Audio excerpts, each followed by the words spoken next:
ஆறாயிடுது அங்கே பாருங்க.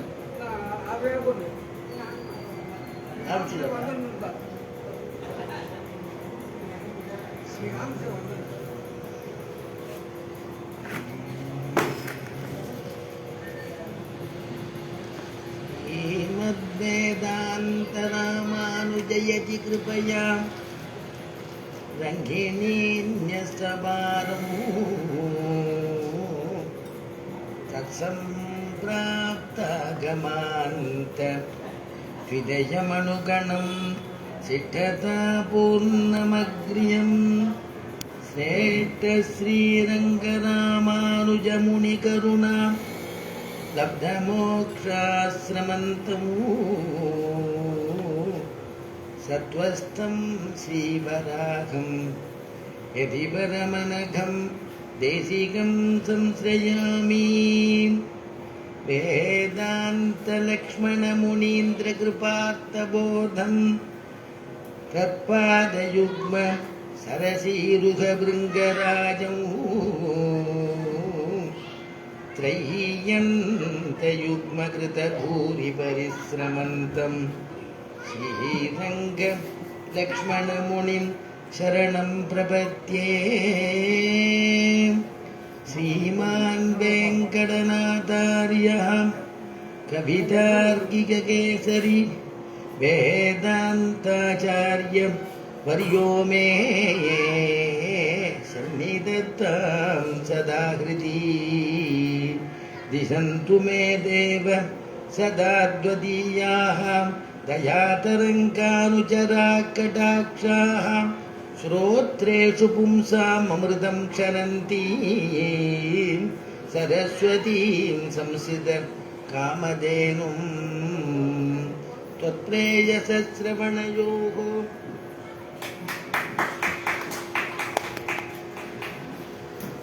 त्वत्प्रेयसश्रवणयोरमृतायमानां तुल्यां त्वदीयं मणिनूपुरसिञ्चितानां गोदे त्वमेव जननि त्वदभिष्टवार्हां वाचं प्रसन्नमधुरां मम संविदेहीं जयतीयाश्रितसन्त्रास द्वान्तविध्वंसनोदयः प्रभावान् सीतया देव्या परमव्योम भास्करः अञ्जनानन्दनं वीरं जानकी शोकनाशनं कपीसमक्षहन्तारं वन्दे लङ्का भयङ्करं नीलातुङ्गस्तनगिरितटी शुद्धमुद्बोध्य कृष्णं पादार्थ्यं स्वं श्रुतिशतशिर सिद्धमद्याभयन्ति सोच्छिष्टायां स्रजनिकलितं याबलात्कृत्य भुङ्क्ते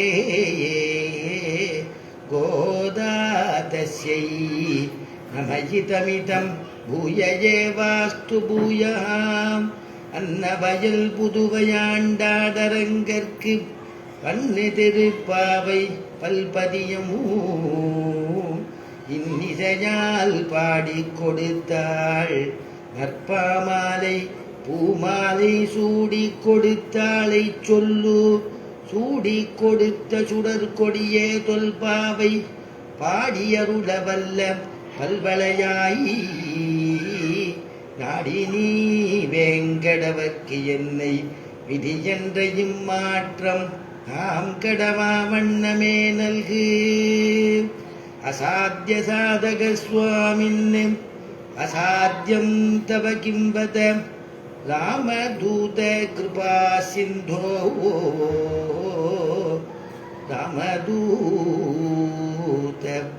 ராமதூத கிருபா சிந்தோ மற்காரியம் சாதய பிரபோ.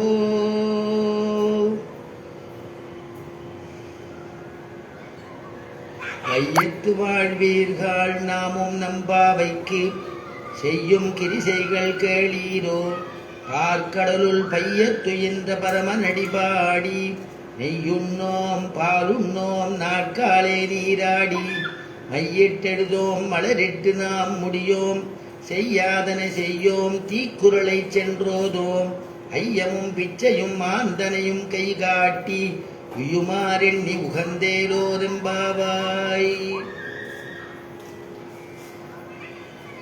இன்னைக்கு மார்கழி மகோத்சவத்தில் இரண்டாவது தினம், இரண்டாவது பாசுரம் அனுசந்தானம். நாம் முதல் பாசுரத்தில் ஆரம்பத்தில் இருக்கோம். நேற்றைய தினம் நம்ம அனுபவிக்கும் பொழுது மதி நிறைந்த நன்னாளால் மார்கழி திங்கள் அப்படிங்கிற முதல் பாசுரம் எப்படி அமைஞ்சதுன்னா ஒரு சங்கல்பம் பண்ணுவது போல அமைஞ்சது.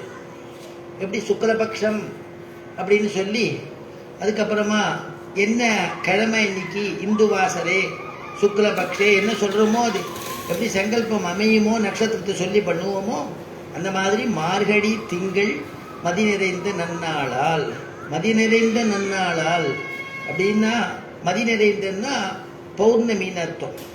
பூர்ணமான ஒரு பூர்ண சந்திரன் இருக்கக்கூடிய காலம், அதில் நன்னாளால் அப்படிங்கிறா. அந்த நன்னாளில் இந்த விரதமானது ஆரம்பிக்கிறா. அதனால தான் முதல் பாசுரம் அவதாரிக்கையிலேயே சொல்லும் பொழுது காலத்தை கொண்டாடுவது அப்படின்னு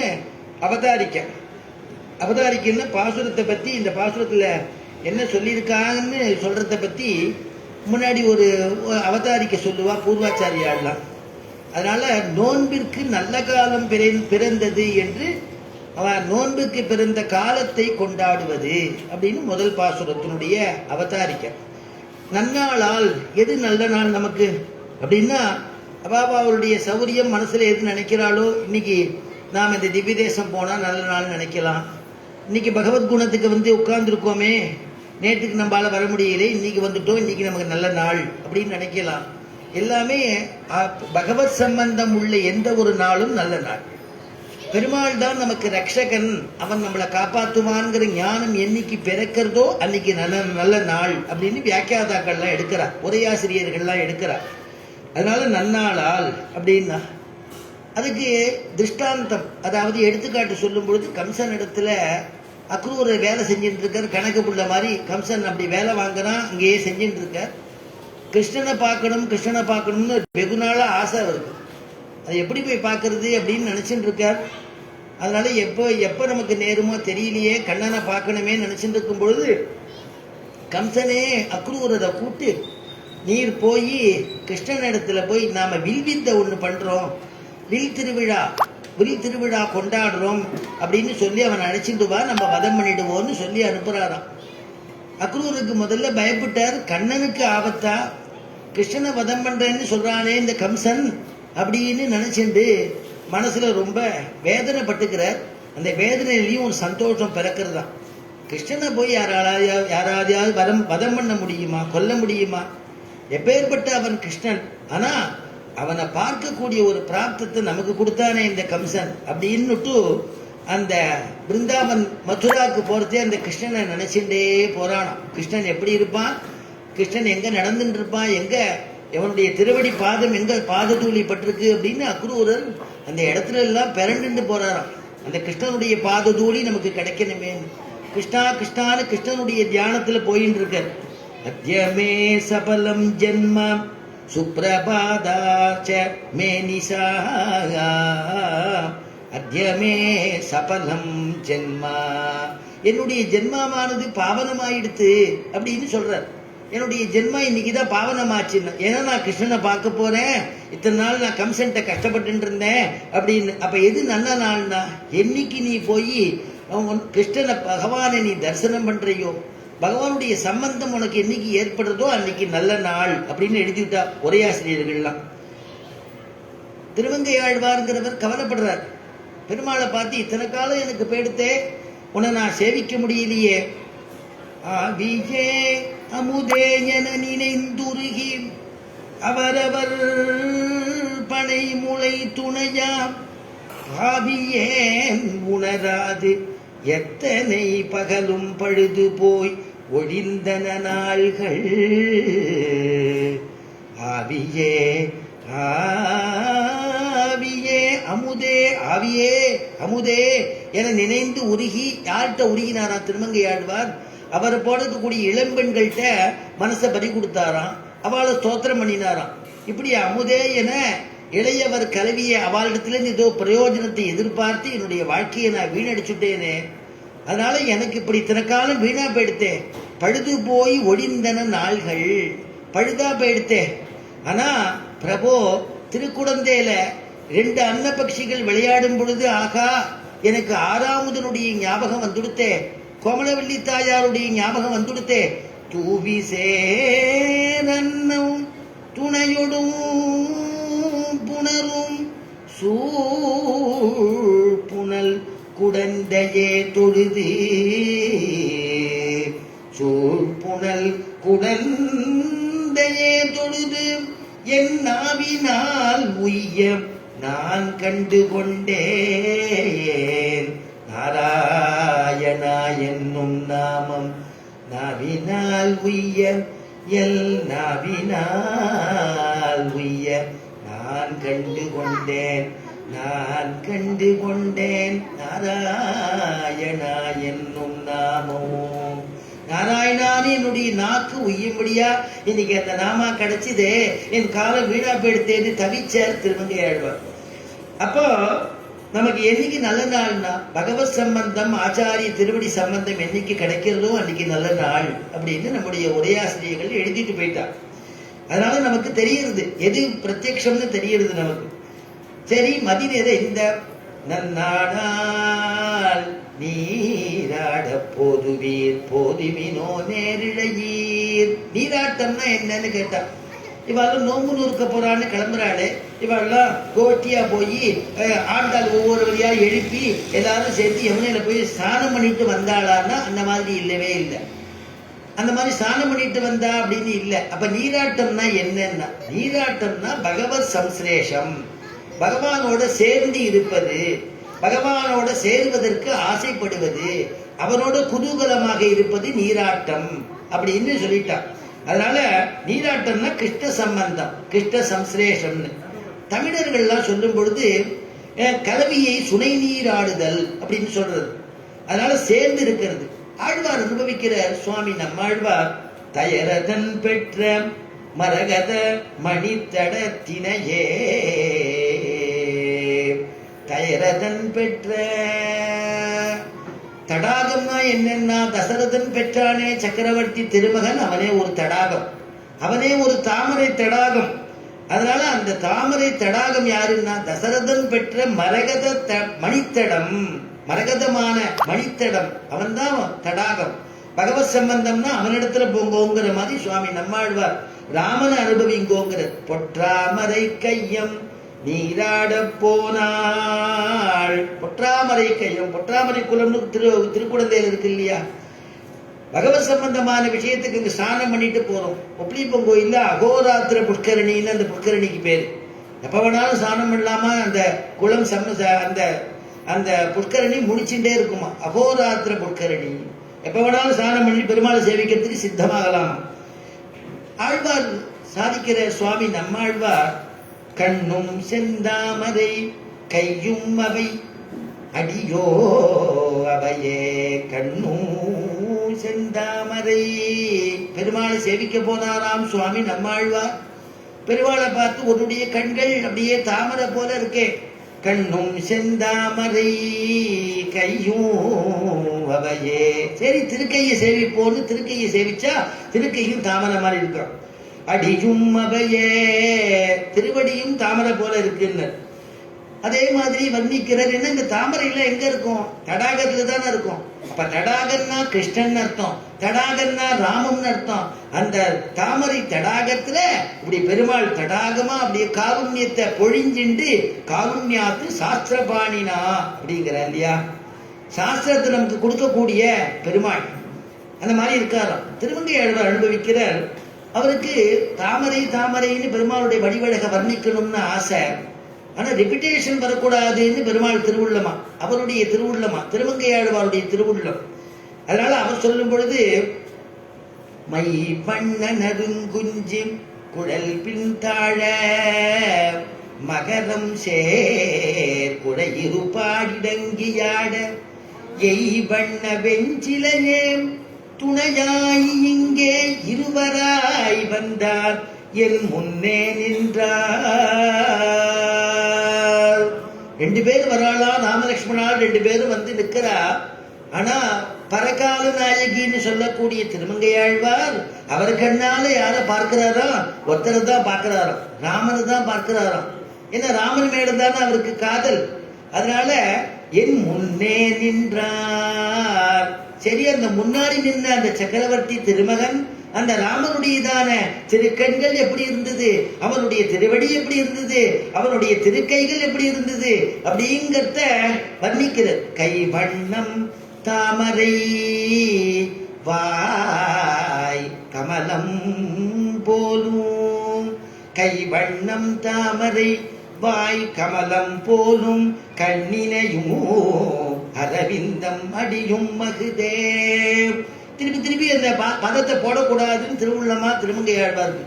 அதனால கை வண்ணம் தாமரை, கைவண்ணம் என்னன்னா தாமரை, தாமரமா இருக்கு. சரி, வாய் கமலம் போலும், கமலம்னாலும் தாமரை தானே. வாய் கமலம் போலும், கண்ணினையும் அரவிந்தம், கண்ணினை அரவிந்தம், அரவிந்தம்னாலும் தாமரை தான். சரி, எல்லாத்தையும் வர்ணிச்சாரே, திருவடி என்ன வர்ணிச்சாருன்னா அடியும் அகுதே. திருவடியை பார்த்து சேவிச்ச பரகால நாயகி இந்த திருவடிக்கு ஒரு ஒப்பு சொல்ல முடியலையே அப்படிங்கிறதுனால அதை விக்கிச்ச போய் அந்த திருவடிக்கு எது உபமானம்னா திருவடியே உபமானம்ட்டா. அடியும் அகுதே அவ்வண்ண தவர் நிலைமை கண்டும் தோழி, அவரை நாம் தேவரென்று அஞ்சினோமே, அவரை நாம் தேவர் என்று அஞ்சினோமே அப்படின்னு பாசுரம் பாடுறார் திருமங்கையாழ்வார். அப்போ பெருமாள் சம்பந்தம் மட்டும்தானா நல்ல நாடுக்கு? பாகவத சம்பந்தம் கூடாதா? ஆச்சாரியால் சம்பந்தம் கூடாதான்னா ஆச்சாரியால் சம்பந்தம், ஆச்சாரியன் மூலமா தான் நம்ம பெருமாள் கிடைக்கிறார். டைரக்டாவே பெருமாள்கிட்ட போகக்கூடாதுன்னு சாஸ்திரம். பெருமாள்கிட்ட போய் நான் சரணாகதி பண்ணிக்கிறேன்னா உனக்கு என்னென்ன மந்திரம் தெரியும், எப்படி போய் சரணாகதிக்கு என்னன்னு தெரியும், எப்படி பண்ணிப்ப. அப்போ அதுக்குதான் வியாக்கியானத்துல எழுதினா முதலிகளை முன்னிட்டுன்னு எழுதினான். ஆச்சாரியால முன்னிட்டு, பாகவதோத்தமால முன்னிட்டு நாம அவ மூலமா பெருமாளை அடையணும், பெருமாள் கிட்ட போகணும் அப்படின்னு எழுதினான். ஏன்னா இதே ஸ்ரீரங்கத்துல திருவரங்கத்துல கூரத்தாழ்வான் எழுந்தபடி இருந்தார். கூரங்கிற கிராமத்திலிருந்து எல்லாத்தையும் விட்டுட்டு, சர்வ செல்வத்தையும் விட்டு எல்லாத்தையும் விட்டுட்டு ஸ்ரீரங்க கஷேத்திரத்துல ராமானுஜருக்கு கைங்கரியம் பண்ணணும்னு இங்க எழுந்துள்ளிட்டாராம் கூரத்தாழ்வார். அவருக்கு 2 திருக்குமாரர்கள், வேதவியாச பட்டர், பராசர பட்டர், வேதவியாசர் அப்படிங்கிற 2 திருக்குமாரர்கள், அற்புதமான திருக்குமார்கள். கூரத்தாழ்வான் உச்சித காலத்துல பரமபதத்தை அடைஞ்சு விட்டார். கூரத்தாழ்வானுடைய மனைவி ஸ்ரீ ஆண்டாளம்மையார்னு திருநாமம். அவள் எழுந்தருளி இருந்தா. அப்ப அந்த பட்டர் யார் அந்த ஆச்சாரிய பீடத்தில் எழுந்துள்ள இருக்காளோ அவளுக்கு திருநக்ஷத்திரம் கொண்டாடுவா. பராசரர் அடுத்ததா மூத்த குமாரரா இருக்கிறதுனால அவருக்கு திருநக்ஷத்திரம். அவருடைய சீபாத தீர்த்தம் சாதிச்சுட்டே வரும்பொழுது ஆண்டாள் அம்மையாரும் சுவீகரிச்சுட்டாளாம் சீபாத தீர்த்தத்தை. பக்கத்துல இருக்கிற மாமி வெறுமை இருக்க மாட்டா இல்லையா? என்ன உங்க பையன் உங்க குமாரனுடைய தீர்த்தம் தானே சீபாத தீர்த்தம், நீங்க வாங்கிக்கிறீர்கள். அப்ப அந்த அம்மையார் சொன்ன வார்த்தை, இகலோகத்துல சம்பந்தத்தோட போரும்னா அவன் என் பிள்ளை, பரலோகத்துக்கும் எனக்கு சம்பந்தம் வேணும்னா எனக்கு ஆச்சாரியன்னாலும். ஏன்னா குருப்யா தத்குருப்யஸ்ச நமோ பாகமதீமஹே வ்ருணீமஹே ச தத்ராத்யௌ தம்பதி ஜகதாம்பதி அப்படின்னு சொல்லி குருவனுடைய அடுத்தது ஆச்சாரியன், பிராச்சாரியன், அவருக்கு மேல இருக்கக்கூடிய ஆச்சாரியன் வரிசையா போய் பெருமாள் வரைக்கும் போகுமா ஆச்சாரிய பரம்பரை. லக்ஷ்மிநாத சமாரம்பாம் நாதயாமுன மத்தியமாம் அஸ்மதாச்சாரிய பர்யந்தாம் வந்தே ஆச்சாரிய பர்யந்தாம் வந்தே குரு பரம் பராம். ஆச்சாரிய பரம்பரை இல்லையா?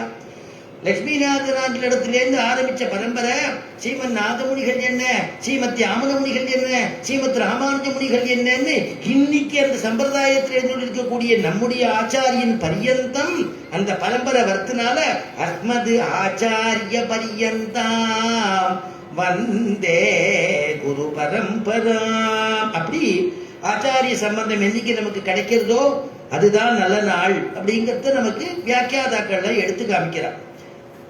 நாமே ஒரு குழந்தைய, நமக்கு பிறந்த குழந்தையே இன்னைக்கு ஒரு ஸ்ரீரங்க கோயில்ல போய் கைங்கரியம் பண்றது, பெருமாளை தொடர்றது, பெருமாள்கிட்ட அர்ச்சகரா இருக்கு கைங்கரியம் பண்றது அப்படின்னு சொல்லிட்டா அவனை வாடா போடான்னு கூட கூப்பிடக்கூடாதான், சுவாமி வாரும்னு சொல்லணுமா. ஏன்னா கைங்கரியம் பண்றதுனால கைங்கரிய ஸ்ரீ ஆயிட்டார் அவர். நமக்கு வயத்துல பிறந்ததுனால பிள்ளைன்றது இருந்தா கூட கைங்கரியத்தினால உயர்ந்த பதவியா. அந்த மாதிரி திருக்கண்ணபுரத்துல ஒரு தாயார் தோப்பனாருக்கு கைங்கரியம் பண்ணிட்டு இருந்த ஒரு குழந்தை திருக்கண்ணபுரத்துல போய் பெருமாள்கிட்ட கைங்கரியம் பண்ண ஆரம்பிச்சு கொடுத்தான். அதான் ஆழ்வார் அனுபவிக்கிற திருமங்கை ஆழ்வார், கணபுரம் கை தொடும் பிள்ளையை பிள்ளை என்று என்ன பெறுவரே. திருக்கண்ணபுரத்துல போய் கைங்கரியம் பண்ற குழந்தை சௌரிராஜன்னு பேரு, கண்ணபுர நாயகின்னு தாயாருடைய திருநாமம். அந்த பெருமாளிடத்துல கைங்கரியம் பண்ற குழந்தை, அந்த குழந்தைக்கு அந்த குழந்தை என்னுடைய குழந்தை வாடாப்பான்னு சொல்லக்கூடாதான், வாரும் சுவாமி கைங்கரியத்துக்கு புறட்டுட்டீரா, கைங்கரியம் முடிச்சுட்டு வந்துட்டீரான்னு கேட்கணுமா. கணபுரம் கைதொழும் பிள்ளையை, அந்த அந்த பெருமாளை பார்த்து கை தொழுது கொடுத்துனாலே அவ பாகவதாள்னு திருமங்கையாழ்வார் அனுபவிக்கிறார். பிள்ளை என்று என்ன பெறுவரே, பிள்ளை என்று என்ன பெறுவரே இல்லையா. அதனால நமக்கு பாகவத சம்பந்தம் என்னைக்கு ஏற்பட்டதோ, சத்குருடைய கிருபை என்னைக்கு கிடைக்கிறதோ, நல்ல குரு நமக்கு என்னைக்கு கிடைக்கிறாளோ அந்த குருவனுடைய நிழல்ல போயிட்டோம்னா மனசு நிம்மதி ஆயிடுறது, சாந்தி ஏற்படுறது. பரதன் சொல்லிட்டு வரா இல்லையா, நமே சாந்தி பவிஷ்யதி, எனக்கு சாந்தி இல்ல, எனக்கு சாந்தி இல்லைன்னு வசிக்கிற இடத்துல கதறான்.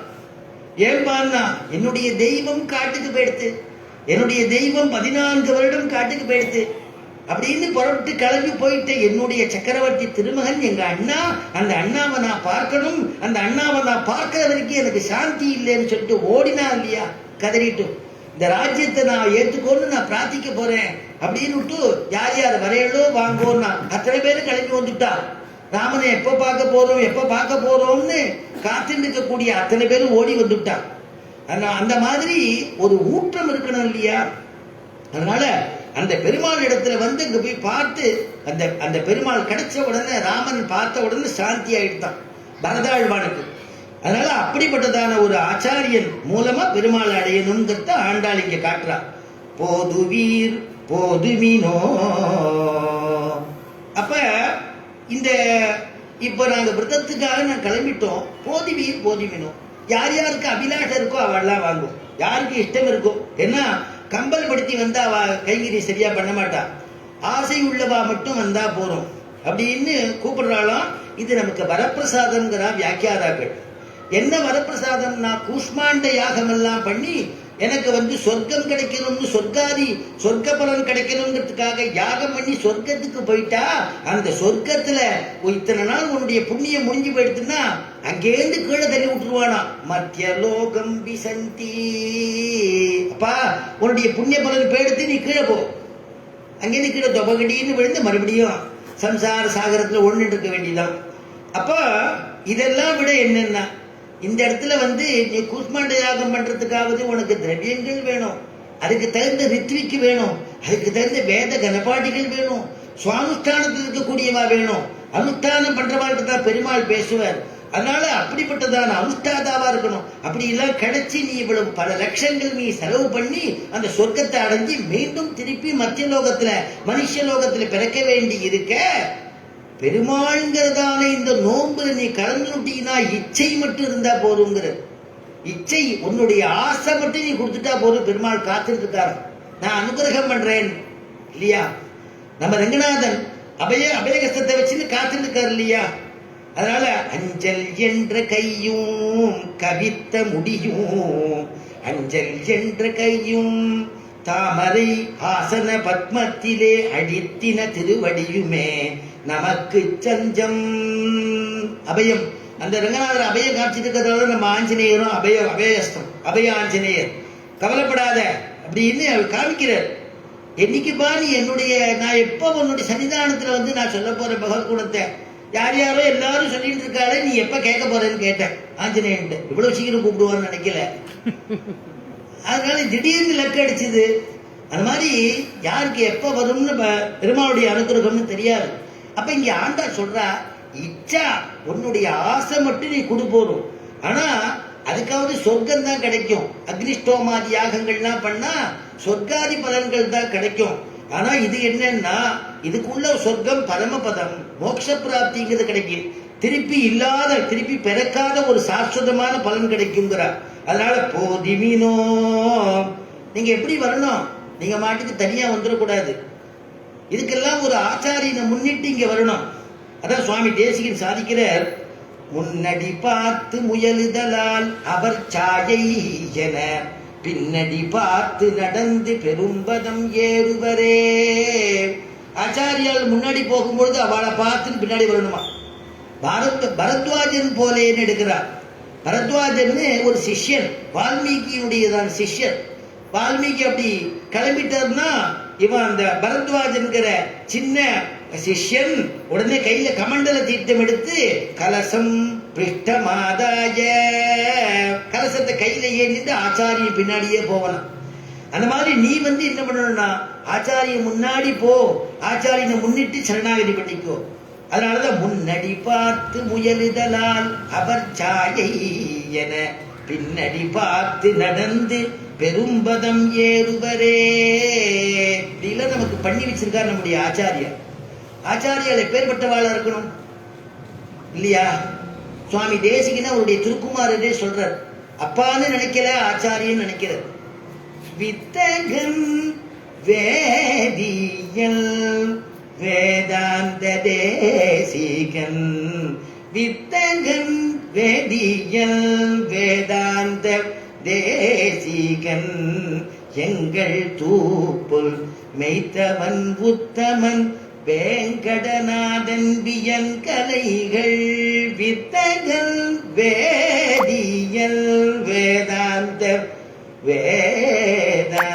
தேசிகன், எங்கள் தூப்புல் மெய்த்தவன் உத்தமன் வேங்கடநாதன் வியன் கலைகள். வித்தகன் வேதியன் அப்படின்னு தன்னுடைய ஆச்சாரியனை கொண்டாடினார் இல்லையா? சுவாமி நம்முடைய நம்பெருமான் தேசிகனுக்கு கொடுக்கறதே வேதாந்தாச்சாரியன்னு விருது கொடுத்தார். உடனே பிராட்டி கூட்டா, இங்க வாரும், என்ன விருது கொடுத்திருக்கா, சந்தோஷமா போறீரேன்னு. இல்ல நம்பெருமான் கூட்டு வேதாந்தாச்சாரியன்னு கொடுத்திருக்காரு. பூ அவ்வளவுதானே கொடுத்தார். வேதாந்தத்துல மட்டும்தானே இது கெட்டிக்காரரா, சகல காரியத்தையும் சர்வசாஸ்திரத்தையும் கெட்டிக்காரர் நான் உமக்கு விருது கொடுக்கிறேன், சர்வதந்திர சுதந்திரர் அப்படின்னு விருது கொடுத்தாலும். அப்படிப்பட்ட ஆச்சாரியார். அதே மாதிரி மணவாள மாமணிகளை கொண்டாடும் பொழுது ஞானம் அனுஷ்டானம் இவை நன்றாகவே உடையனான குருவை அடைந்த கால். ஞானம் அனுஷ்டானம், ஆச்சாரியாளுக்கெல்லாம் ரெண்டு ரெக்கையா, ஒன்னு ஞானமா மற்றொன்று அனுஷ்டானமா. அதனால ரெண்டும் சமநிலையில இருந்தா தான் அவளால இந்த சம்சார சாகரத்துல எல்லாரையும் அழைச்சிட்டு கரையேற்றுறதுக்கு அவளால முற்பட முடியுமா. அதனால ஞானம் அனுஷ்டானம், ஞானம்ங்கிறது போதனை சொல்லி தருது. அனுஷ்டானம்ங்கிறது தான் நடந்து காமிக்கிறது. மேடையில சொல்லிட்டு கீழே பொறுத்து வேற விதமா நடந்துட்டோம்னா, அன்னைக்கு மேடையில அதெல்லாம் செய்யணும்னு சொன்னார் இல்ல, அவர் தானே இவர் அப்படின்னு கேட்கற மாதிரி நடந்து கூடாது இல்லையா? எதை சொல்றோமோ அது செய்யணும். மனசேகம் வச்சசேகம் கர்மண் ஏகம் மகாத்மனா. எதுக்கு இருக்குது? அவர் தான் மகாத்மன். மகாத்மான்னு கொண்டாடுற ஆஞ்சநேயன சக்கரவர்த்தி திருமகன். மனசேகம் வச்சசேகம், மனசு எது நினைக்கிறதோ அதுதான் வாக்கு பேசணுமா, வாக்கு எது நினைக்கிறதோ அதுதான் அது நம்ம செயல்ல காமிக்கணுமா. அதனால அப்படிப்பட்டவன் யாருன்னா மகாத்மனா. மனசன்யதி வச்சன்யதி கர்மண்யன்யதி துராத்மனா. மனசு வேற எண்ணமா இருந்தது, வாக்கு வேற மாதிரி இருந்தது, செயல் வேற மாதிரி இருந்ததுன்னா துராத்மானுட்ட அப்படின்னு சாஸ்திரங்கள் சொல்றது. அதனால அப்படிப்பட்ட ஒரு ஆச்சாரியர் நமக்கு கிடைச்சாலே அப்படிங்கிறதுனால அந்த ஆச்சாரியர் பின்னாடி போகணுமா. அதனால ஆசையுடையவர்கள்லாம் வாங்குவோன்னு ஆண்டார் அழைக்கிறார். நேரிடையீர் போதுமினோ போதுவீர் போதுமினோ நேரிடையீர். நேரிடையீர்னா ஆபரணங்களை உடையவர்களேன்னு அர்த்தம். ஆபரணங்கள் உடையவர்கள்னா அப்ப என்ன, எருவு படுத்திருந்தா கூட ஒருங்கும் போது கூட ஆயர்பாடியில் இருக்கிறவெல்லாம் ஆபரணத்தோட இருப்பாள். ஏன்னா கிருஷ்ணன் எப்போ வரான்னு தெரியாதே.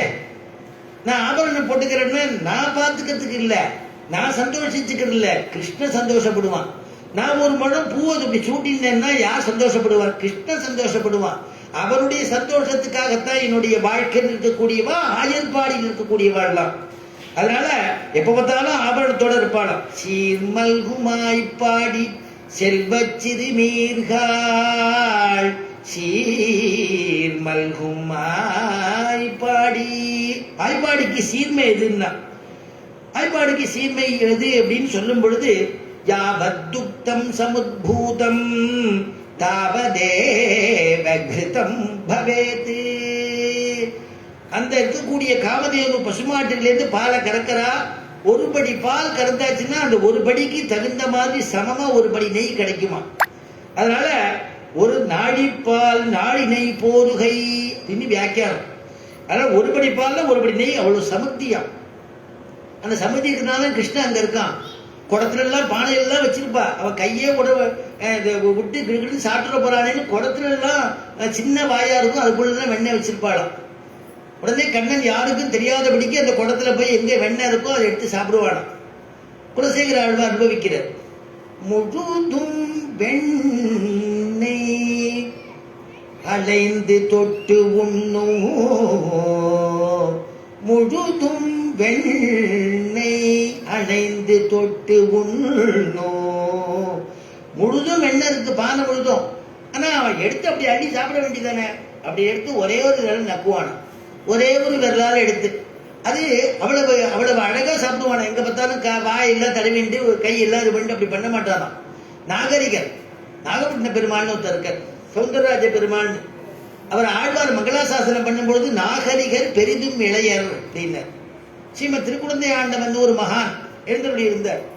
திருநாகைங்கிற திவ்ய தேசத்துக்கு சௌந்தரராஜ பெருமாள் சௌந்தரவல்லி தாயார் இந்த பெருமாளை சேவிக்கிறதுக்காக எழுந்தருள்றார். அற்புதமா எழுந்தருளும் பொழுது அந்த பெருமாளுக்கு ஆச்சரியமா கருடாருடன அலங்காரம் ரொம்ப அற்புதமா இருக்கு. ஆனா திருமண் காப்பை மட்டும் சின்னதா சாத்தியிருக்காராம். திருக்குழந்தை ஆண்டவன் அர்ச்சகரை கூட்டார். சின்ன பையன்தான். அர்ச்சகரை கூட்டு, எப்ப இவ்வளவு பெரிய கருடனா இருக்கார், கம்பீரமா சௌந்தரராஜன் எழுந்தருளி இருக்கார், திருக்கை திருவடி எல்லாம் வச்சு அலங்காரம் பண்ணியிருக்கேன், ரொம்ப அழகா அப்படியே அமர்ந்திருக்கிற மாதிரி அற்புதமா இருக்கு. ஏன் திருமண் காப்பை மட்டும் இப்படி சின்னூண்டா சாத்திருக்க, சின்னதா சாத்திருக்கேப்பா, தெரியாது அப்படின்னு. என்ன சுவாமி உமக்கு ஆழ்வார் பாசுரம் தெரியாதா? நாகரிகர் பெரிதும் இளையர். நாகரிகர்னா பட்டப்பட்டையால திருமட்டுக்க மாட்டார், மெல்லிசா தான் எடுப்பாரு. நாகரிகர் பெரிதும் இளையர், சின்ன பையன் அவர். அதனால எவ்வனம் மாறாதவர், நித்திய எவ்வன மூர்த்தி அப்படின்னாராம். உடனே திருக்குழந்தை ஆண்டவன் அப்ப இருக்கக்கூடிய காலத்துல அவருக்கு ஒரு 100 ரூபாய் சம்மானம் பண்ண அர்ச்சகருக்கு, இவ்வளவு ரசிகரா இருக்காரே அப்படின்னு ஒரு 100 ரூபாய் சம்மானம் பண்ணுங்கன்னாராம். ஆனா அப்படிப்பட்டதான கண்ணன் என்ன பண்ணுவானா, அவ்வளவு வெண்ணெய் இருந்தாலும் அப்படி தொட்டு உண்ணும். முழுதும் வெண்ணெய் அணைந்து தொட்டு உண்ணும், முகிழிலம் சிறு தாமரை கையும்.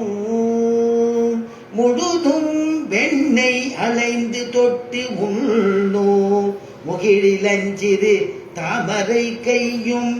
எழில் கொள் தாம்பு கொண்டு அடிப்பதற்கு எல்கு நிலையும், வெண்தயிர் தோய்ந்த செவ்வாயும்.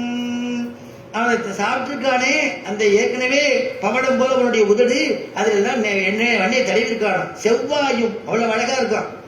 அப்புறம் அவ மிரட்டுறதுக்கு கிட்டக்க வர யசோதம்மா, நீ தான் பண்ணினியான்னு. உடனே அம்மாவுக்கு பயப்படுற மாதிரி பரமாத்மா யாருக்கும் எல்லா தேவதைகளும் அவனுக்கு பயப்படுறது இல்லையா.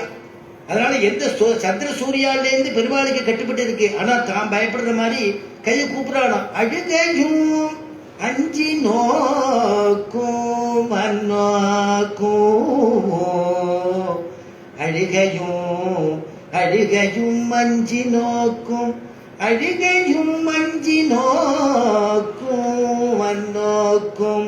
அணிகொள் செஞ்சிருவாய் நெளிப்பது தொழுகையும் இவை கண்ட சோதை, தொழுகையும் இவை கண்ட சோதை. தொல்லை இன்பத்து இறுதி கண்டாளே. அப்படியே அம்மா என்னை அடிச்சுடாதம்மா அப்படின்னு நல்ல பிள்ளை மாதிரி கை கூப்பி தொழுகையும். எல்லா தேவ சமஸ்த தேவை 33 கோடி தேவர்கள் எந்த பரமாத்மாவை வணங்குறாளோ அந்த பரமாத்மா அந்த சர்வலோக சரண்யன் பிரணதார்த்திகரன் ஆபத்சகன் காகுஸ்தன் ஸ்ரீமன்னு நாராயணான்னு பாஷ்யக்காரர் எப்படி போற்றாரோ அந்த கிருஷ்ண பரமாத்மா கைய கூப்பிண்டு என்ன விட்டுடு நான் ஏதோ தப்பு பண்ணிட்டேமா இனிமே நான் பண்ணலைங்கிறதா குழந்தை. அழுகையும் மஞ்சி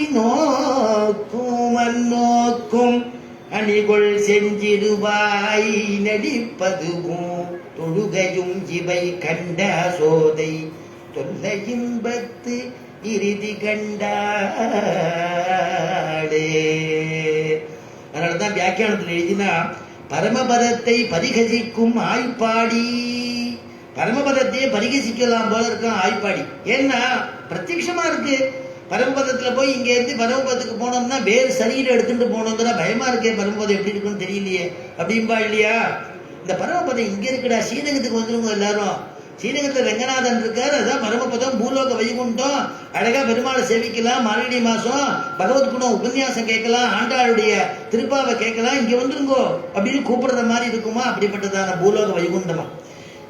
பரமபதத்தில் எப்படி இருக்கும்னா சதா பஷ்யந்தி சூரையா, தேவர்கள்லாம் அப்படி கண்ணை திறந்துட்டே, இந்திராதி தேவதைகள்லாம் பெருமாளை சேவிப்பானாம், திறந்த கண்ணை மூட மாட்டாளாம், அப்படியே திறந்துட்டே இருக்குமா. அதனாலதான் இமயவர்கள்னே பேர் அவருக்கு.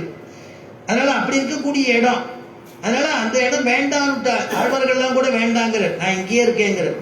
பூலோகம்னா தாழ்ந்தவர்களோட கூட வேறுபாடு இல்லாம கலந்து பருகிறது, கலந்து பழகிறது. அதான் தொண்டைக்குடி ஆழ்வார் சாதிச்ச பச்சை மலை போல் மேனி பவளவாய், பச்சை மலை போல் மேனி பவளவாய் கமல செங்கண் அச்சுதா அமரர் ஏரே ஆயர்தம் கொழுந்தே என்னும் இச்சுவை தவிர ஞான் போய் இந்திர லோகமாடும் அச்சுவை பெரினும் வேண்டே. அச்சுவை பெரினும் அச்சுவை பெரினும் வேண்டேன் அரங்கமா நகருளாலே. பச்சை மாமலை போல் மேனி அவனுடைய எப்பேற்பட்டதான திவ்யமான திருமேனி, பவழவாய் அவனுடைய வாய் எப்பேற்பட்ட வாய், கமலச்செங்கன் தாமரை போன்றதான அவருடைய செங்கண் செந்தாமரை போன்றதான கண்கள் அவ்வளவு அழகா இருக்கே. அச்சுதா அமரரேரே. அச்சுதான்னா என்ன அர்த்தம்னா, அச்சுதான்னா அவனுடைய திருவடிய யார் ஒருத்தர் அண்டி இருக்காளோ அவளை நழுவ விடாதவன் அர்த்தமா. அச்சுதா அமரர் ஏரே. அமரர் ஏரே இந்திராதிகளுக்கெல்லாம் இந்திரன், இந்திரனுக்கெல்லாம் இந்திரன். அவன் தேவாதிராஜன் அப்படின்னு சொல்றோம் இல்லையோ. அவன் உடனே அடுத்த பதத்திலேயே சொல்றா ஆயர்தம் கொழுந்து. ஆயிரங்கள் கூட்டா ஓடி வந்துருவானா. கண்ணனா இங்க வந்து அவதரிச்சிருக்கானா, அவனை விட்டுட்டு அங்க போவாளா கொழுந்தே எல்லும். அதனால ஆழ்வார் சொன்னாரா இச்சுவை தவிர ஞான் போய், இந்த சுவையை விட்டுட்டு நீ இந்திரன்னா அர்த்தம் சொர்க்கம்னு அர்த்தம். இந்திரன் ஆளக்கூடிய ஒரு பதவியே எனக்கு கொடுத்தா கூட எனக்கு வேண்டாம். அதனால வேண்டாம்ட்டார். இந்திரலோகமாடும் அச்சுவை பெரினும் வேண்டேன் அரங்கமான பொருளானே அப்படின்னார். பெருமாளுக்கும் அங்க பிரகாசிக்கலையா வைகுண்டத்துல. ஏன்னா வைகுண்டம் வந்து எப்பொழுதுமே சுத்த சத்துவம்னு சொல்றா. சுத்த சத்துவம் எப்பொழுதுமே பிரகாசமா இருக்கக்கூடிய இடம் வைகுண்டம். அதனால வைகுண்டத்துல எல்லாமே பிரகாசமா இருக்கும், பளிச்சு பளிச்சுன்னு இருக்கும். இவருடைய வெளிச்சம் அங்க சாதாரணமா இருக்கு. அதே சமயத்துல பூலோகத்துல வந்து அவதரிச்சுட்டா இவர் பிரகாசமா இருக்காரு. அதனால ஏன் இங்க வந்தா பிரகாசமா இருக்கிறது, இது இருள் தருமா ஞானம். அதனால இந்த இருள் தரக்கூடிய ஒரு இடத்துல எப்படி இருட்டுல ஒரு விளக்கை ஏற்றி வச்சுட்டா எப்படி பிரகாசமா இருக்குமோ அந்த மாதிரி பெருமாள் இங்க வந்துட்டா பிரகாசமா இருக்கும். அதனால அப்படிப்பட்டதான ஒரு சீர்மை எதுக்குன்னா ஆயர்பாடிக்கு சீர்மை தான். பூர்வாச்சாரியெல்லாம் சொன்னா ராமாவதாரத்துல என்னன்னா குணம் கண்டு உகக்குமூர் போலல்லாமல் கண்ணன் தீம்பு கண்டு உகக்குமூர். ஆயர்பாடியில சொல்லச்சே ராமனை வந்து வசிஷ்டாதி பெரிய ரித்விக்குகள் பெரிய வித்வான்கள் தான் ராமனை கொண்டாடுவா. ஆனா வழக்கை இடக்கை தெரியாதவா கூட கிருஷ்ணனை கொண்டாடலாமா. அதனால என்னன்னா கண்ணன் தீம்பு கண்டு உகக்குமூர் அப்படிப்பட்டதான ஒரு ஊர் என்னன்னா ஆயர்பாடி. கிருஷ்ணன் அவதாரம் பண்ணதுனால செல்வ சிறுமீர்கள் செல்வ சிறுமீர்கள். செல்வ சிறுமீர்கள்னா என்ன? பணங்காசு உள்ள சிறுமிகள் தான். ஆயிரப்படையில் எல்லாருமே பணங்காசு உள்ளவா தான். அதனாலதான் தயிர் பால் கடையிறத அவர் விடமாட்டாராம். பணக்காரலா இருந்தா கூட ஜாதிக்கு உச்சிதமான ஒரு கைங்கரியத்தை விடமாட்டாளாம். அப்ப அதை சொல்லும் பொழுது வியாக்கியாதாக்கள் சொல்றா, அந்த மாதிரி நம்ம பிராமணோத்தமான சந்தியாவந்தனத்தை விடாதீங்கோ, நித்திய கர்மாவை. எவ்வளவு தூரம் நமக்கு தனம் தானியம் எல்லாமே வந்துடுத்தோம் அப்படின்னா கூட நீ நித்திய கைங்கரியத்தை விடக்கூடாது அப்படிங்கிறத நமக்கு சுட்டி காமிக்கிறான். அதனால செல்வ சிறுமியர்கள்னா என்ன? பகவத் சம்பந்தத்தை பெற்றுட்டதுனால செல்வ சிறுமியர்கள். கண்ணன் பிறந்த ஊரிலே பிறந்து கண்ணன் ஸ்பர்சம் பட்டு கண்ணனோடு விளையாடி ஸ்பர்சம் பெற்ற பாக்கியம் பெற்றவர்களே அப்படின்னு வியாக்கியானம். கண்ணன் பிறந்த ஊர்ல பிறந்து கண்ணனோடு வளர்ந்து கண்ணனுடைய ஸ்பர்சம் பட்ட பாக்கியம் பெற்றவர்களே அப்படிங்கிறார். அப்படிப்பட்டதான இவன் செல்வ சிறுமியர்கள். கூர்வேல் கொடுந்தொழிலல் நந்த கோபன் குமரல். கூர்வேல் கொடுந்தொழிலன் வேலாயுதத்தை வச்சுட்டு இருப்பானா எப்பொழுதும். நந்தகோபன் கிருஷ்ணனுடைய அப்பா. ஏன் வேலாயுதம் எதுக்குன்னா கண்ணனை பாத்துக்கிறதுக்கு. சரி, கண்ணனை பாத்துக்கிறதுக்கு என்ன? கண்ணனுக்கு விரோதியே ஒருத்தர் கிடையாது. எங்க விரோதிக்கு இல்லாத போது எதுக்கு மாதிரி வச்சுக்கணும்? இப்ப சின்ன குழந்தை தானே ஆகும் அப்படின்னு. இல்ல இல்ல, கண்ணன் மேல எறும்பு ஊறுமா. எறும்பு ஊறினா கூட அந்த கையில வச்சிருக்கக்கூடிய ஈட்டி, அந்த ஆயுதம் வேலாயுதம்னு சொல்றாள், அந்த வேல்னால வேலை பாய்ச்சு வரும். அப்படிப்பட்டது அந்த எறும்பு கொள்றதுக்கு வேலாயுதமா அப்படின்னா கண்ணன் இருக்கக்கூடிய பாசமா. எறும்பு கொள்றதுக்கு வேலாயுதம் அவசியம் இல்ல, கையால தட்டிட்டு போயிட்டு தட்டி விட்டா போயிடும். அது வேலாயுதத்தை ஆயுதத்தை வச்சு பாய்ச்சுவானேன்னா கண்ணன் இருக்கக்கூடிய பிரேமை அப்படின்னா. அதுக்கு திருஷ்டாந்தத்தை சொல்றா நம்முடைய பூர்வாச்சாரியாலாம். சீதா பிராட்டி ஏகாந்தத்தில் இருக்கும் பொழுது அந்த அந்த சமயத்துல கோதாவரியில பஞ்சவடியில கோதாவரியில ஸ்நானம் பண்ணிட்டு வரும் பொழுது காக்காசுரன் தீண்டுறான். தீண்டும் பொழுது பெருமாள் கேட்கிறார், யார் இந்த காரியத்தை பண்ணினான்னு. அப்போ மனசு வருத்தத்தோட துக்கத்தோட அப்படி பாக்குறாள். அந்த மரத்து மேல உட்காந்துருக்கே அந்த காக்கா தான். உடனே அந்த காக்கைக்கு தான் உட்கார்ந்து இருந்த ஒரு தர்பாசனத்திலிருந்து ஒரு தர்பத்தை எடுத்து அந்த தர்பத்தை அந்த காக்கையை நோக்கி வீசுறார் எம்பெருமான். அது பிரம்மாஸ்திரமா புறப்படுறது. தீன் லோகான் சம்பரிக்ரம்ய தமேவ சரணம் கதா. தீன் லோகான், எல்லா லோகத்துக்கும் போச்சா அந்த காக்கா. என்ன காப்பாத்து. யாரும் ராம அபராதி சீதையின் இடத்துல அபச்சாரப்பட்டுட்டா உன்னை யாரும் காப்பாற்ற மாட்டோம்னாலும் திருப்பி எங்க விழுந்ததுன்னா ராமனுடைய திருடிவாரத்துல விழுந்துதான். அதனால அந்த கதையை சீதா தேவிய ஆஞ்சநேயன் சொல்லிட்டு இருக்கா. ஆஞ்சநேயன் மனசுல நினைச்சுட்டாரா, இந்த மாதிரி என்ன ஒரு காக்கையை வெட்டுறதுக்கு உங்க ஆத்துக்கார் ராமன் பிரம்மாஸ்திரத்தை ஏவினார் அப்படின்னு நினைச்சிட்டு இருந்தாராம். தாயாருக்கு தெரியும் இல்லையா யார் என்ன நினைப்பான்ட்டு. உடனே பதில் சொன்னாரா, ஆஞ்சநேயா நீ எதுன்னு நினைக்கிறேன்னு எனக்கு தெரியுது. ஒரு காக்கைக்கு பிரம்மாஸ்திரமா நினைக்கிற, அது அந்த இடத்துல பிரம்மாஸ்திரமா காக்கையை கொண்டதுக்கு எதுங்கிறது விஷயம் இல்ல, என் இடத்துல இருக்கக்கூடிய அவ்வளவு பாசம் வச்சிருந்தவர் அப்படிங்கறத சொன்னேன்னாலும். என் இடத்துல அவ்வளவு பிரேம அவருக்கு. 1 மாதத்துல வந்துடுவார்னு நினைச்சேன், 2 மாதத்துல வந்துடுவார்னு நினைச்சேன், 10 மாதம் ஆயிடுத்தே இன்னும் வரலையே, 10 மாத காலம் ஆயிடுத்தேன் அப்படின்னு பரிதவிச்சுட்டு இருந்தாலும் அது திருஷ்டாந்தமா கொடுக்கிறார். அதனால கூர்வேல் கொடுந்தொடினல் நந்த கோபன் குமரன். நந்தகோபன் குமரன் ஏன் சொல்லணும்னா நந்தகோபனை அது நந்தகோபன் மூலமா போகணுங்கிறதுனால ஆண்டா சொல்றா. நந்தகோபனுடையதான குமரன் காரியம் ஆனமே, கிருஷ்ணனை கூப்பிடணுமே, அதுக்காக காரியம் நடக்கிறதுக்காக அப்பாவை சேர்த்து சொல்றாளாம். ஏதாந்த கண்ணி யசோதை இளம் சிங்கம். ஏதாந்த கண்ணி, கண்ணனுடைய விளையாட்டை அனுபவிச்சு யசோத அம்மாவுக்கு அந்த கண்ணு அப்படியே பெருசா போயிடுதான். விசாலாட்சின்னு சொல்றோம் இல்லையா, அதனால விசாலமான கண்களை உடைய அப்படி பெருசா போயிடுதான். ஏதாந்த கண்ணி யசோதை இளம் சிங்கம். யசோதை இளம் சிங்கம், யசோதையுடையதான குழந்தை. இளம் சிங்கம்னாலேன்னா சிங்கம்னா குருகு, சிங்க குருகு அப்பேற்பட்ட குழந்தையாம் இளம் சிங்கம் அப்படின்னு. சிங்கத்தை சொல்லாம இல்ல, சிங்கராஜா இருக்கா இல்லையா, சிங்க பெருமாள்னு சொல்றோமே. ராமனா இருந்தா ராகவ சிம்மம்னு கொண்டாடுவா பாகவதாள்லாம். கிருஷ்ணனா இருந்தா யாதவ சிம்மம்னு கொண்டாடுவா. அதனால நரசிம்மனா இருந்தா நரசிம்மம்னே கொண்டாடுவா. அப்படி சிங்கப்பெருமாளை சொல்லாத இடமே இல்லை. சிங்கப்பெருமாள் தான் கூட்ட குரலுக்கு ஓடி வருவார். நாளைங்கிற வார்த்தை அவருக்கு கிடையாது. சிங்கப்பெருமாளை நிசிம்மா அப்படின்னா உடனே பிரத்யட்சம் ஆயிடுவார். அப்பேற்பட்டதான நிசிம்மனா. கால்மேனி செங்கல் கதிர் மதியம் போல் முகத்தான். கார்மேனி செங்கண் ஆச்சரியமான திருக்கண்களை கொண்டவர் பெருமாள். கார்மேனி அவனுடைய திவ்யமான திருமேனி. மழை வருவதற்கு முன்னாடி மேகம் எப்படி இருக்கும்? கரிமேகம் திரண்டு இருக்குமே, அந்த மாதிரி மேகத்தினுடையதான லட்சணத்தை உடையவன், அழகாக இருக்கக்கூடியவன், கருநீலம் வர்ணத்தை கொண்டவன் எம்பெருமானான். எப்படி மயில்கள்னா மழை வர்றதுக்கு முன்னாடி இருக்கக்கூடிய அந்த கருணியை பார்த்து தோகை விரிச்சு ஆடுமா மழை வரப்போறதுன்னு. அந்த மாதிரி பெருமாளுடையதான திவ்ய திருமேனி. கார்மேனி செங்கண். செங்கண் அப்படின்னா செந்தாமரை. செந்தாமரை போன்றதான அவனுடைய திருக்கண்கள் அப்படிங்கிறார். இது எந்த அவதாரத்திலையுமே பெருமாள் இந்த திருக்கண்களை மாத்திக்கவே இல்லை. ஏன்னா வராக அவதாரத்தை பார்த்தீங்கன்னா வராகா ஸ்புடபத்மலோச்சனா அப்படின்னு வசனம்.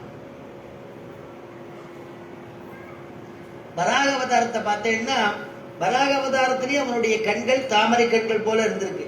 ஸ்புடபத்மலோச்சனா அப்படின்னு கொண்டாடுறார். ராமனை ஆஞ்சநேயன் பார்க்கும் பொழுது ராமஹா கமலபத்ராட்சா, கமலபத்திரம் போல இருக்கக்கூடிய திருக்கண்கள் கொண்டவன் ராமபிரான்னு ஆஞ்சநேயன் திருவாக்கால கொண்டாடுற. அதே மாதிரி இமௌ குமாரோ பத்ரந்தே தேவதுல்ய பராக்கிரமௌ கஜசிம்ம கதி வீரௌ சார்தூல விஷபோபமௌ அஸ்வினாவிவ ரூபேன சமுபஸ்தித யௌவனௌ. அப்படியே வர்ணிச்சுட்டே வரத்தே ஜனகர் சொல்ற தாமரை கண்களை போல உள்ளவன் இருக்கானே, இவ்வளவு அழகா இருக்கானே அப்படிங்கிற. கிருஷ்ணாவதாரத்துல தமத்புதம் பாலகமம்புஜேக்ஷணம் சதுர்புஜம் சங்க கதாயுதாயுதம் சீவத்ஸலக்ஷ்மம் கலசோபி கௌஸ்துபம் பீதாம்பரம் சாந்திர பயோத சௌபகம். ஆரம்பத்திலே வந்துடுத்து தமத்புதம் பாலகம் அம்புஜேக்ஷணம். அற்புதமான பாலகன் குழந்தை, அம்புஜேக்ஷணம் தாமரை போன்றதான கண்கள். அப்ப அந்த கண்கள் அவனுடைய அவதாரத்துல மாத்திக்கவே இல்லை. அதனால மாத்திக்காதபடியே இருக்கான் பெருமாள். அதான் பாசனின்ற நீரில் வாழும் ஆமையான கேசவான்னு திருமேசியாழ்வார். அதனால உன்னுடைய சுபாவம் மாறாமலேயே நீ அவதாரம் பண்றியப்பா ஒவ்வொரு அவதாரத்துக்கும் அப்படின்னு அவர் வர்ணிச்சார். அதனால அப்படிப்பட்டதான கார்மேனி செங்கண் கதிர் மதியம் போல் முகத்தான். கதிர் போல் முகத்தான் மதியம் போல் முகத்தான். கதிர் மதியம் போல் முகத்தான். பெருமாளுக்கு 2 திருக்கண்கள். சூரியனை போல ஒரு கண்கள், சந்திரனை போல ஒரு கண். எப்படி அந்த மாதிரி இருக்கு அப்படின்னா, அந்த மாதிரி கண்ணு 2 கண் 2 விதமா இருக்குமான்னா அப்படி அர்த்தம் கிடையாது. தன்னை அண்டினவர்களை பக்தால பார்க்கும் பொழுது, ஆசிதால பார்க்கும் பொழுது கருணா கடாட்சம் சந்திரனை மாதிரி குளிர்ச்சியை பொழிவாராம். பாகவதாருடைய விரோதிய, தன்னுடைய அடியாருடைய விரோதிய பார்க்கும் பொழுது கண்ணால எரிக்கிற மாதிரி சூரியன் மாதிரி பார்ப்பாராம். அதனால கதிர் போல் முகத்தான் மதியமும் போல் முகத்தான். கதிர் மதியம் போல் முகத்தான். பெருமாளுடைய கடாட்சத்தால் நமக்கு என்ன ஏற்படும்னா தாபம் போயிடும். சம்சார தாபம் நிவர்த்தி ஆறுது. கொஞ்சம் கொஞ்சமா பகவத் பக்தி ஏற்படுறது. அவனுடைய நாமாவை சொல்லுவோம். நாராயணனே நாராயணனே நமக்கே பறை தருவான். நாராயணனே நமக்கே பறை தருவான். அந்த நாராயணன் தான் நமக்கு அனுகிரகம் பண்ணணும். பறை தருவான். பாரோர் புகழ படிந்தேகோரும் பாவாய். அந்த நாராயணன் தான் நமக்கு பறை தரக்கூடியவன் அப்படின்னு ஆண்டாள் முதல் பாசுரத்தினால சொல்றா. நாராயணனே நமக்கு எல்லாம் அனுகிரகம் பண்ணுவா. நீ அவள்கிட்ட கேட்க வேண்டியது என்னன்னா ரக்ஷா ரக்ஷா அபேக்ஷா பிரதீட்சசே. நீ என்னை ரட்சிக்கணும்னு பெருமாள்கிட்ட போய் விழு. பெருமாள் காத்துன்னு இருக்கார். அவனே அனுகிரகம் பண்ணுவான்னு உட்கார்ந்து இருக்காத. நீ முயற்சி பண்ணணும். முயற்சி திருவினையாக்கம்னு சொல்றது இல்லையா? நீ போய் பெருமாள்கிட்ட கேட்கணும். அப்படி பெருமாள் பாரோ அப்படி உனக்கு அனுகிரகம் பண்ணிட்டா, அனுகிரகம் பண்ண விசேஷத்தினால பாரோர் புகழ எல்லாரும் புகழ்வாளும். அதனால பாரோர் புகழ படிந்தேலோ, பெருமாளுங்கிற பகவத் சம்பந்தத்துல நீராடி மகிழ்ந்து ஏலோ ரெம்பாவாய் அப்படின்னு முதல் பாசுரத்தினால அனுகிரகம் பண்றா. இரண்டாவது பாசுரத்தில் சொல்லும் பொழுது அதுக்கு அவதாரிக்கைன்னு சொன்னேன் இல்லையா? ஒவ்வொரு பாசுரத்துக்கும் அவதாரிக்கையில் சொல்லும் பொழுது கிருத்தியா அகிருத்திய விவேகம் செய்கிறாள் அப்படின்னு அதுக்கு அவதாரிக்கை. அதாவது செய்ய வேண்டியது செய்யக்கூடாதது அதை நமக்கு சொல்லி கொடுக்கிற ஆண்டா இரண்டாவது பாசுரத்தினால. அப்ப செய்ய வேண்டியது செய்யக்கூடாது அப்படின்னு சொல்லும் பொழுது கூப்பிடும் போதே நம்மளை எப்படி கூப்பிடுறான்னா, ஏன் செய்ய வேண்டி செய்யக்கூடாதுன்னு சொல்றாருன்னா, முதல் பாசுரம் கடைசியில நாராயணனே நமக்கே பறை தருவான்னு சொல்லிட்டா. நாராயணனே நமக்கு கொடுத்துருவான்னு நீங்க பேசாம இருந்துடாதீங்க. சந்தன குசுமாதிகள் போலேன்னு வெறுமை பெருமாளுக்கு பிரயோஜனமா இருக்கும், அவன் எப்ப வேணாலும் எடுத்துக்கிட்டோம் அப்படின்னு இருந்துட்டாக்க அது பிரயோஜனம் இல்லை. நீ போய் சரணாகதின்னு பண்ணணும். பெருமாளேன்னு சம்சார சாகரத்துல கஷ்டப்பட்டு இருக்கேனே, என்னை நீ காப்பாற்றக்கூடாதான்னு கேட்கணும். நமக்கு பிடிச்ச உணவை நம்ம தேடி சாப்பிடுறோம் இல்லையோ, பிடிச்ச வாழ்க்கையை நம்ம அமைச்சுக்கிறோமோ இல்லையோ, அப்ப அதுக்கெல்லாம் சுதந்திரமா நம்ம பண்றச்சே பெருமாள்கிட்ட மட்டும் நான் கேட்க மாட்டேன். அவனுடைய கைங்கரியம் அவனை பிறவிச்சா அவன் இது பண்ணிக்கிறா, அப்ப அவன் எப்ப சாப்பாடு போடுறானோ அப்ப சாப்பிட வேண்டியதான். அப்ப உனக்கு பிடிச்சது நீ தேர்ந்தெடுத்துக்கிறியோ இல்லையோ, உனக்குன்னு ஒரு சுதந்திரம் இருக்கோ இல்லையோ, அந்த சுதந்திரத்தை வச்சுட்டு நீ பெருமாள் இடத்துல என்னை காப்பாற்றணும் பிரபு, நான் சம்சார சாகரத்துல கிடக்க, நான் பண்ற பூஜையை நீ ஏத்துக்கோ, எப்படி பண்ணாலும் உன்னுடைய கேசவம் பிரதிகச்சதி. ஆதிசங்கர பகவத் பாதால் சொல்றார் இல்லையா, ஆகாசாஸ்பதி தந்தோயம் யதா கச்சதி சாகரம் சர்வதேவ நமஸ்காரா கேசவம் பிரதிகச்சதி சர்வதேவ நமஸ்காரா. ஆகாசாஸ்பதி தந்தோயம், மேலேந்து கொட்டக்கூடிய ஜலம். என்ன ஆறுடைய ஜலம்? இந்த ஜலங்கள்லாம் எங்க போய் அடையிறதுன்னா சமுத்திரத்தை போய் அடையிறது. அந்த மாதிரி பெருமாளுக்கு நாம பண்ணக்கூடிய இதர தேவதைகள் பண்ணக்கூடிய எந்த ஒரு பூஜையா இருந்தாலும் அந்த பூஜை யார போய் சேர்றதுன்னா கேசவம் பிரதிகச்சதி, அவனிடத்துல போய் சேர்றது.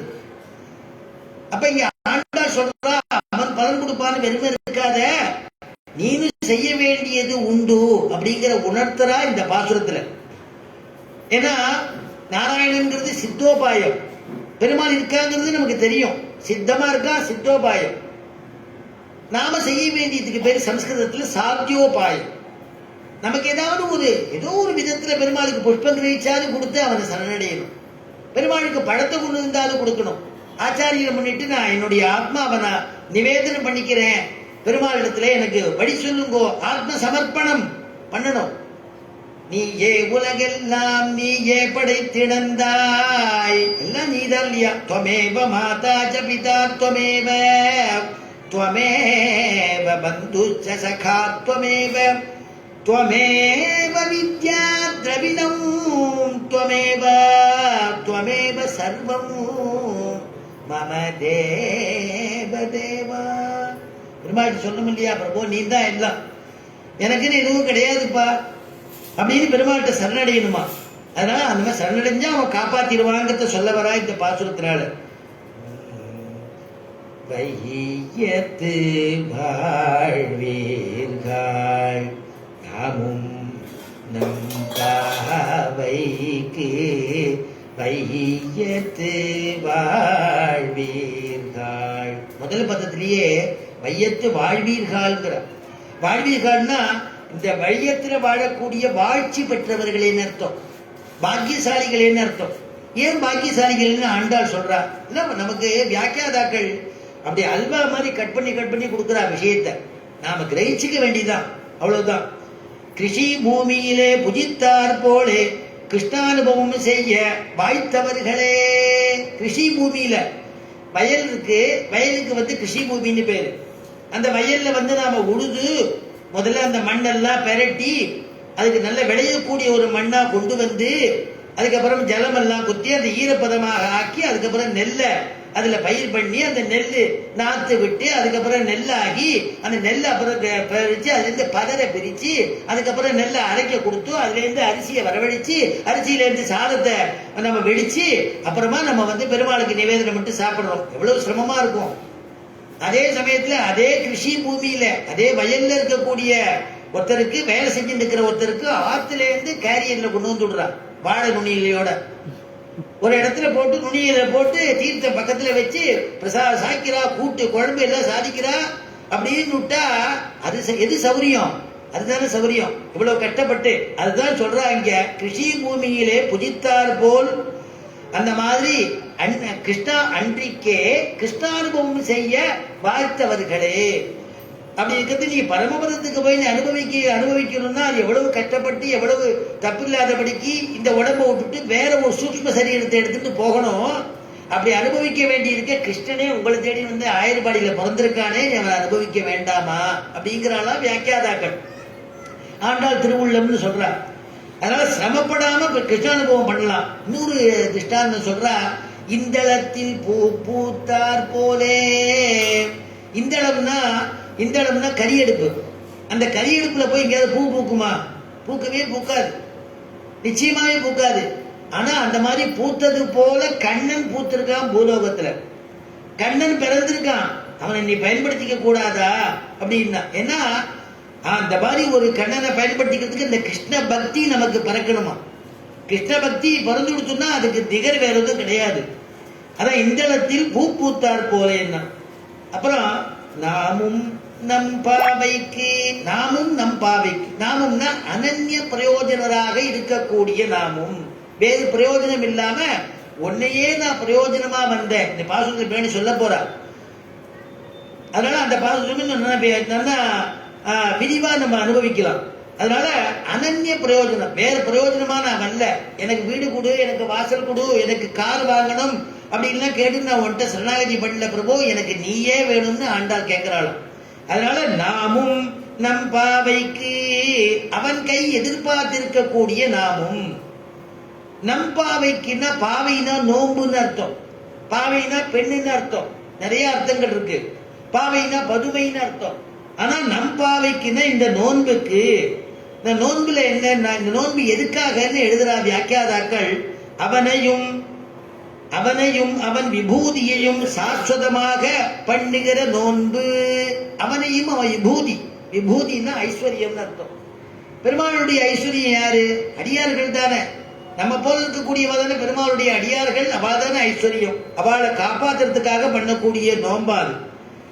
எந்த யாகம் மாதிரி இல்லையா?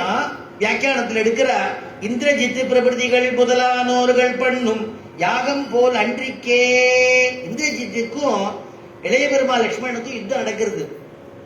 அந்த யுத்தத்துல பார்த்தா இந்திரஜித்து திடீர்னு மறைஞ்சு போயிடுறான், காணும். திடீர்னு இந்திரஜித்து காணுமே, அவனுக்கே மேகநாதன் பேரு. மேகத்துக்குள்ளேயே யுத்தம் பண்ணுவான், திடீர்னு மறைஞ்சு போயிடுவான். காணுமே அப்படின்னு இந்த தவிச்சுட்டு இருக்கும் பொழுது விபீஷன் இந்த பக்கம் தானே இருக்கான். அதனால ராமனுடைய கோட்சியில தானே இருக்கான்.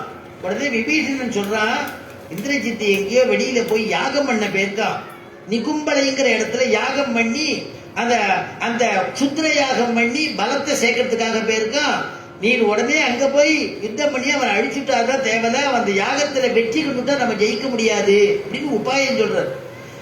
அது யாரை அழிக்கிறதுக்கு பண்ண யாகம்னா பெருமாளையும் பெருமாளுடைய அடியார்களையும் அழிக்கக்கூடியதான யாகம் பண்ணினால் இந்திரஜித்து.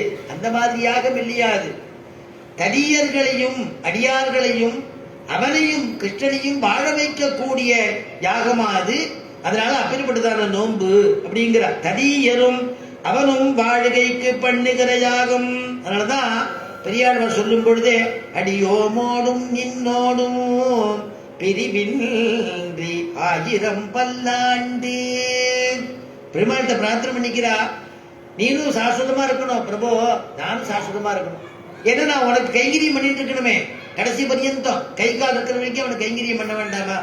அதனால அடியோமோடும் நின்னோடும் பிரிவில்லாதபடிக்கு எப்பொழுதுமே கைங்கரியம் பண்ணும்படியான ஒரு பிரார்த்தத்தை கொடுக்கணும்னு வேண்டிக்கிறார் பெரியாழ்வார். செய்யும் கிரிசைகள் கேளீரோ, செய்யும் கிரிசைகள் கேளீரோ. செய்யும் கிரிசைகள் அப்படின்னா எது எது செய்யறது எது செய்யக்கூடாது கேளீரோ. கொஞ்சம் நான் சொல்றேன் நீங்க எல்லாம் கேட்கிறீங்களா அப்படின்னா அவ கேட்காம இருந்தான்னு அர்த்தமா? உபன்யாசம் பண்ணிட்டே இருக்க கொஞ்சம் கேட்கிறீங்களா அப்படின்னா நாங்க தான் முதல்ல இருந்தே அமைதியா தானே கேட்டுட்டு இருக்கோம் அப்படின்னு நீங்க கேட்ப இல்லையா? இங்கே கேளீரோன்னு ஆண்டாள் சொல்றாருன்னா பகவத் அனுபவத்துல திளைச்சின்னு இருக்காளாம் எல்லாரும். கிருஷ்ணனை மனசார அனுபவிச்சுட்டு இருக்காளாம்.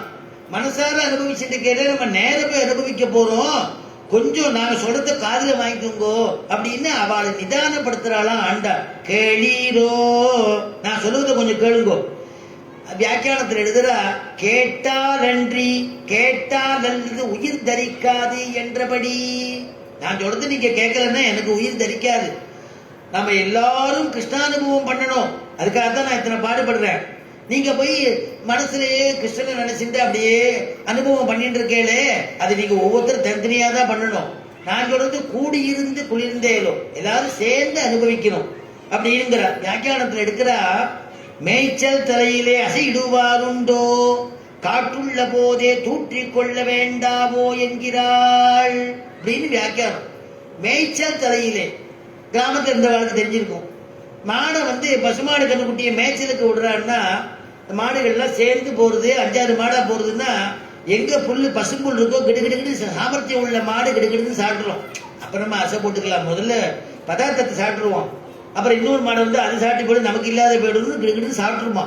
சாப்பிட்டு அதுக்கப்புறம் ஆசுவாசமா ஒரு மர நிழல்ல உட்காந்து அப்படியே எங்கெங்க சாப்பிடுதோ அதை இப்படி வடியில கொண்டு வந்து அதை அப்படியே அரைச்சி அரைச்சி அரைச்சி மெதுவா உள்ள தள்ளுமா. ஆனா இங்க அந்த மாதிரி மேய்ச்சல் தளத்துல போய் கிடுகிடுன்னு சாப்பிடறத விட்டுட்டு அங்க போய் கொஞ்சோண்டு சாப்பிட்டுட்டு அசையிட்டு அதுக்கப்புறம் மறுபடியும் சாப்பிட ஆரம்பிச்சா இருக்கிற ஆகாரத்துல வேற ஏதாவது மாடு சாப்பிட்டு போயிடும். அதனால மேய்ச்சல் தலையிலே அசையிடுவாருண்டோ, அந்த மாதிரி பண்ணலாமா? நீங்க அந்த மாதிரி பண்றீங்க. நாம தான் கிருஷ்ணன் நேரம் அனுபவிக்க போறோமே, மனசுல எதுக்கு அனுபவிச்சு உட்காந்து இருக்கேன்? இப்போ நேரம் எல்லாரும் கூடி அனுபவிப்போம் அப்படிங்கிறாளாம் ஆண்டாள். காற்றுள்ள போதே தூற்றிக் கொள்ள வேண்டாவோ என்றபடி. அப்பெல்லாம் அந்த நாள்ல நெல்லெல்லாம் எடுத்து நெல்லையும் பதனியும் பிரிக்கணும்னா நெல்லை தூக்கி கூடையில போட்டு தலையில வச்சுட்டுருவா. நல்லா காத்து அடிக்கும். நல்லா காத்து அடிக்கும் பொழுது அந்த நெல் அப்படி கூடையை பிடிச்சின்னு இப்படியே தள்ளுவா. அந்த காத்துல அந்த பதனெல்லாம் தனியா குப்பையெல்லாம் போயிடும், நெல் விட்டு அப்படி குமியும். இப்பெல்லாம் மிஷின் வந்துருத்தோம் அப்போ.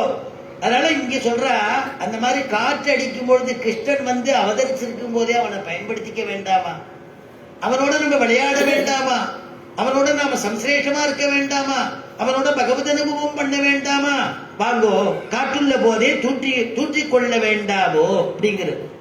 சுவாமி நம்மாழ்வார் இவ்வளவு பிரபந்தம் சாதிச்சாரே, 1000க்கு மேல பாசுரங்கள் சாதிச்சாரே, அது எதுக்குன்னா வியாக்கியானத்தில் எழுதுறா, உயர்வர உயர்நலம் என்று ஆரம்பித்து நீர் நுமது என்றிவை வேர் முதல் மாய்த்து என்றாரே எண்ணில், ஏதோ ஆச்சாரிய பதம் நிர்வகிப்பதற்காக அல்ல, தான் அனுபவித்து முடித்ததால் அல்ல, உயர்ந்த விஷயத்தை சர்வரும் இழக்கலாகாதே என்றபடி ஏகஸ்வாது நபுஞ்சீத என்ற நியாயத்தாலே கூறுகின்றார். வியாக்கியானம் புரியாது, கதை சொன்னாதான் புரியும். உயர்வர உயர்நலம்னு ஆரம்பிக்கிறார் முதல் பாசுரத்துல சுவாமி நம்மாழ்வார். ஆரம்பிச்சார் அப்படின்னா நீர் நுமது என்றிவை, நான் எனதுன்னு சொல்லிட்டாக்க பற்று வந்துருமா. சுவாமி நம்மாழ்வார் அப்படி சொல்லாதபடி நீர் நுமது அப்படிங்கிற எண்ணம் இருக்கக்கூடாதுங்கிற. அதை உபதேசிக்கும் போது கூட நான் எனதுன்னு சொல்லிட்டா என்னுடைய இதுன்னு வந்துருமே அப்படின்னு அகங்கார மமக்காரம் வந்துருமேங்கிற அந்த வார்த்தையை சொல்லாம நீர் நுமது என்றிவை வேர் முதல் மாய்த்து, அடியோட இல்லாத பண்ணி இப்படி எல்லாம் வரிசையா பாசுரம் சொன்னாரே. அவர் எதுக்காக சொன்னார்? ஏதோ ஆச்சாரிய பதத்துக்கு நிர்வகிப்பதற்காக அல்ல. நாம ஆச்சாரிய பதம் நமக்கு கிடைச்சிருக்கு, ஆச்சாரிய பதம் பின்னாடி கிடைக்க போறது, இதை நம்ம உபதேசம் பண்ணி ஆச்சாரியனானுங்கிறதுக்காக பண்ணாரான்னா இல்லைன்னு. சரி, தான் அனுபவித்து முடித்ததால் அல்ல. சரி, நாம் நிறைய பெருமான் அனுபவிச்சுட்டோம் சுவாமி, எத்தனையோ பகவத் அனுபவம் பண்ணியாச்சு அப்படிங்கிறதுக்காக சொன்னாரான்னா இல்லைன்னு. அப்ப எதுக்கு சொன்னார்னா உயர்ந்த விஷயத்தை சர்வரும் இழக்கலாகாதே. உயர்ந்த விஷயத்தை யாரும் இழக்க கூடாதான்.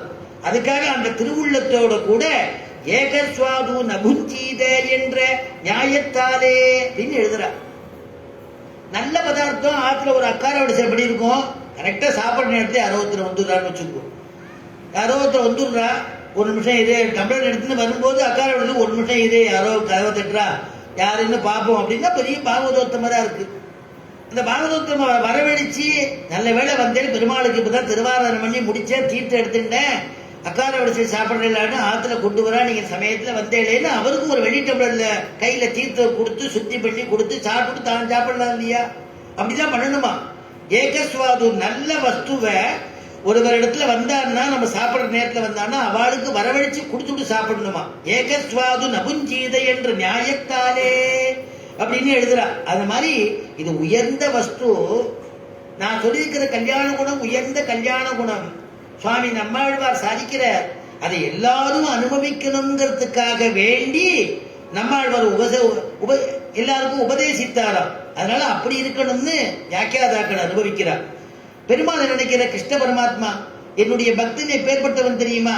மச்சித்தா மக்கத பிராணாஹா போதயந்த பரஸ்பரம். என்னுடைய பக்தன் எப்படி இருப்பான் தெரியுமா? என்னை விட்டு பிரிஞ்சிருக்க கூடியதான காலத்துல என்னை பத்தி பேசிண்டோ, என்னுடைய கல்யாண குணத்தை பகிர்ந்துண்டோ, என்னுடைய அவதார விஷயங்களை பேசிண்டோ, அப்படி சல்லாபம் பண்ணிட்டு இருப்பானா, அப்படி போது போக்கின்னு இருப்பானா. கிருஷ்ண பரமாத்மா சொல்றார், மச்சித்தாக என்ன நினைச்சிண்டோ மக்கத பிராணா போதயந்த பரஸ்பரம் பூசித்தும் போக்கினேன் போது. சித்தமா ஒருத்தன் இருக்கிறச்சே நாம பண்ண வேண்டாமா? அந்த பெருமாளை நாம போய் நம்ம தொழ வேண்டாமா அப்படின்னு இங்க ஆண்டாள் கேட்கிறா. பார்க்கடலுள் பையத்துகின்ற பரமனடி பாடி பார்க்கடலுள். பெருமாள் எங்க போது இருக்காருன்னா, எங்க சாநித்தியம்னா பார்க்கடல்ல இருக்கார்.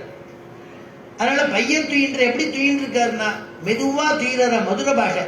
ஏன்பா என்னப்பா அவசரம், பைய போய முன்னாடி வயசானவர் போயிட்டு இருக்காரோ இல்லையோ அப்படின்னு சொல்லுவா. பைய போற மெதுவா போன்னு அர்த்தம். பைய துயின்ற ஆண்டாள் மதுரை பக்கம் தானே, சிவில்லிபுத்தூர், அந்த பாஷை வருதான். பைய துயின்ற பரமனடி பார்க்கடலுள் பைய துயின்ற பரமனடி பாடி.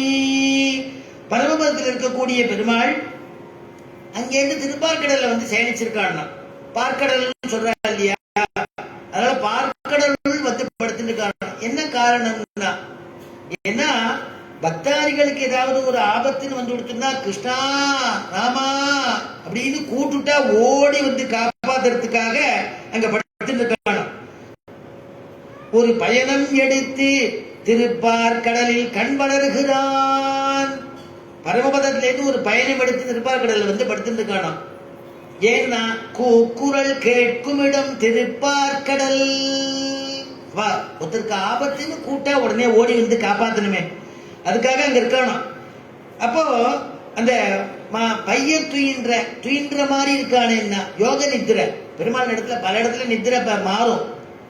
ஆறாவது ஆழ்வான் அப்படின்னு சொல்லும் பொழுது உத்தான சாயிங்கிறார். அனந்த பத்மநாபன் போகசாயி அனந்த பத்மநாபன் சேனிச்சுட்டு இருக்கார். பிரம்மதேவனுக்கு அனுகிரகம் பண்ற மாதிரி நாபி கமலத்துல பிரம்மா நம்முடைய ரங்கநாதன் ஆச்சரியமா சேனிச்சுட்டு இருக்கார். யோக நித்திரை உறங்குவான் போல் யோகு செய்த பெருமானை அப்படின்னு நம்மாழ்வார் மங்களாசாசனம். பெருமாள் ஒரு இடத்துலயும் உறங்குறது ஒரு மாதிரி. அங்க பார்க்கடல்ல இப்படி படுத்துட்டு இருக்கானே எதுக்குன்னா உறங்குற மாதிரி இருக்கானேன்னு. லோக ரட்சண சிந்தையினால் கண்மூடி இருப்பது அப்படின்னு வியாக்கியானம் பண்ணலாம். லோகத்தை எப்படி ரட்சிக்கிறதுன்னு பெருமாள் சிந்தனையில இருப்பாராம். அதனால சேனிச்சுட்டு இருக்காராம். அப்படி பரமன் அடிபாடி.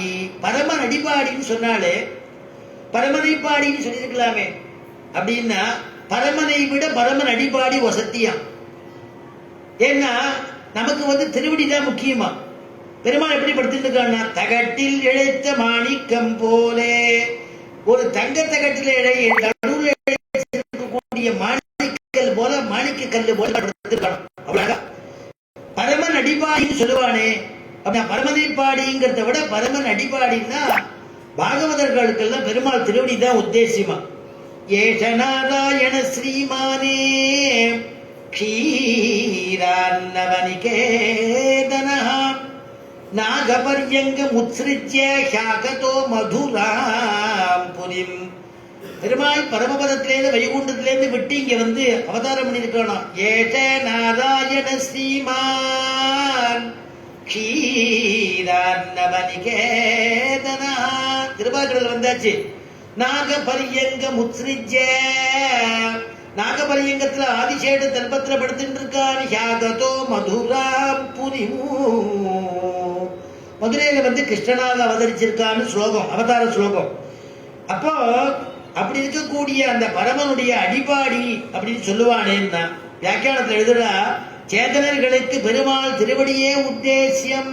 சேதனன்னா யாருன்னா ஜீவாத்மாக்கள், நம்ம போல இருக்கக்கூடிய ஜீவாத்மாக்களுக்கு எது முக்கியம்னா திருவடி தான் முக்கியம்னு. ஆச்சாரிய வர்க்கத்துல நம்முடைய ஆச்சாரியால தேரெழுந்தூர் ஆண்டவன் ஒரு மகான் எழுந்தருடைய இருந்தார். அவர் மன்னார்குடிங்கிற திவ்ய தேசம், ராஜமன்னார்குடின்னு கேள்விப்பட்டிருப்பேன். ஆச்சரியமான ராஜகோபாலன் எழுந்தொழி இருக்கான்.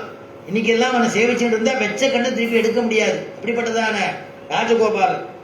அவனுக்கு வெண்ணத்தாடி மகோத்சவம் ரொம்ப விசேஷம். வெண்ணத்தாடிங்கிறது ஒரு சிவம், எல்லாரும் வெண்ணையெல்லாம் இலையில வாங்கி இங்க இருக்கக்கூடிய அந்த பாட்டியெல்லாம் கூடையில வச்சு அவள்லாம் ஆஜர்பாடிகள் இருக்கிற மாதிரி இருப்பா. எல்லாரும் வெண்ணெய் குப்பா வெத்தலையிலையோ இதுலையோ அப்படி மடி இது பண்ணி கொடுப்பா. அதை தூக்கி எரிவா, அச்சகால் மேலெல்லாம் விழும், பெருமாள் மேலெல்லாம் அந்த வெண்ணெய் விழும். வெண்ணையை சாத்திப்பா அன்னைக்கு ஒரு நாளைக்கு கண்ணா.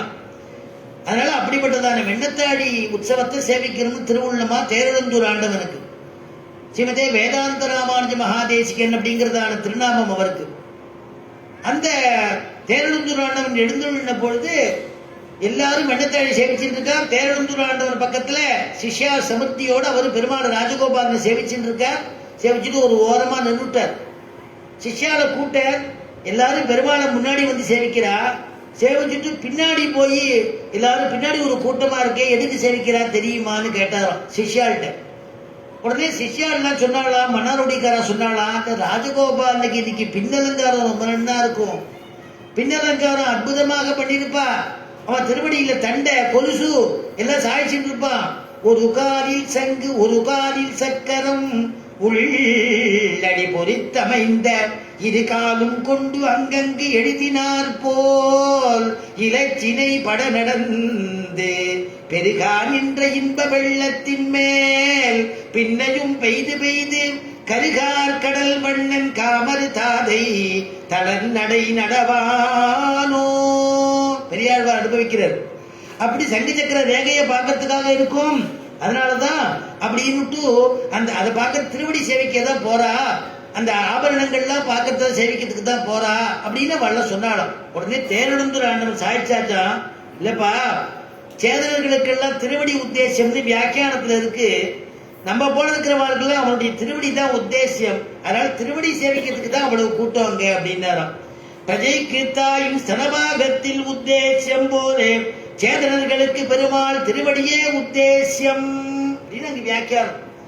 பிரஜைகள்னா குழந்தை, சின்ன சிசுக்கு அதுக்கு என்ன வேணும்? தாயுடைய முளைப்பால் தானே வேணும். அதுக்கு அதான உத்தேசம், வேற ஒண்ணும் அதுக்கு தெரியாது. பசின்னா கத்தும். அந்த மாதிரி சேதனர்களான நமக்கெல்லாம் பெருமாளுடைய திருவடி தான் உத்தேசம், அவன் திருவடியே நமக்கு வேணும் அப்படின்னு அங்க போனாலும். அதனால இங்க பரம நடிபாடி நெய்யுண்ணோம் பாலுண்ணோம் நாட்காலே நீராடி மையிட்டெழுதோம் மலரிட்டு நாம் முடியோம். நெய்யுண்ணோம் பாலுண்ணோம்னா ஆண்டாள். நெய்யுண்ணோம்னா பிரத காலத்துல போகமான வஸ்துக்களை எடுத்துக்க கூடாது, நெய் பால்லாம் சாப்பிடக்கூடாது. அதுக்காக அந்த வர்ஜனம் பண்ணா, வேண்டாம்னு சொன்னா. நாட்காலே நீராடி, தினப்படி உஷற்காலத்துல மார்கழி மாசமா ஆனபடியினால தினப்படி உஷற்காலத்துல ஸ்நானம் பண்ணி பெருமாளுக்கு பண்ணணுங்கிற ஆசையா. அதனால பெருமாளுக்கு பண்ணணுங்கிற ஆசையில எல்லாரும் வாங்கோ நாட்காலே நீராடி அப்படின்னு சொன்னா. அது மட்டும் நீராடின பிறகு என்னன்னா, உஷற்காலத்துல நீராடினா பெருமாளுக்கு ரொம்ப வருத்தமா இருக்குமா. நம்மளை அடையணுங்கிறதுக்காக, நமக்கு நோன்பு கிடங்கிறதுக்காக இவெல்லாம் சீக்கிரம் எடுத்து தீர்த்தா மாடுறாளே. நாட்காலே நீராடி, நீராடின பிறகு என்னன்னா எல்லாரும் மையிட்டுப்பா இல்லையா, இவ இட்டுக்க மாட்டாளோ, இட்டுக்க மாட்டேன்னு சொல்றா ஆண்டாள். ஏன்னா கிருஷ்ணனை விட்டு கிருஷ்ணனை அடையணுங்கிறது கிளம்புறோம், நோன்பு நோக்க போறோம். அதனால மையிட்டு எழுதோம் மலரிட்டு நான் முடியும். மையிட்டுக்க மாட்டோம், மலர் என்னுடைய கூந்தல்ல மலர் சூட்டிக்க மாட்டோம் அப்படின்னு இவா சொன்னாலே தவிர, ஒரு கால கிருஷ்ணன் ஓடி வந்து மையை இட்டு விட்டா இட்டுப்பாளாம், அப்ப மூஞ்சியை காமிச்சிட்டு இருப்பாளாம். மலரிட்டு நான் முடியும்னா அவங்க பின்னாடி சூட்டினா அப்படி கொண்டையை காட்டுவாளாம்.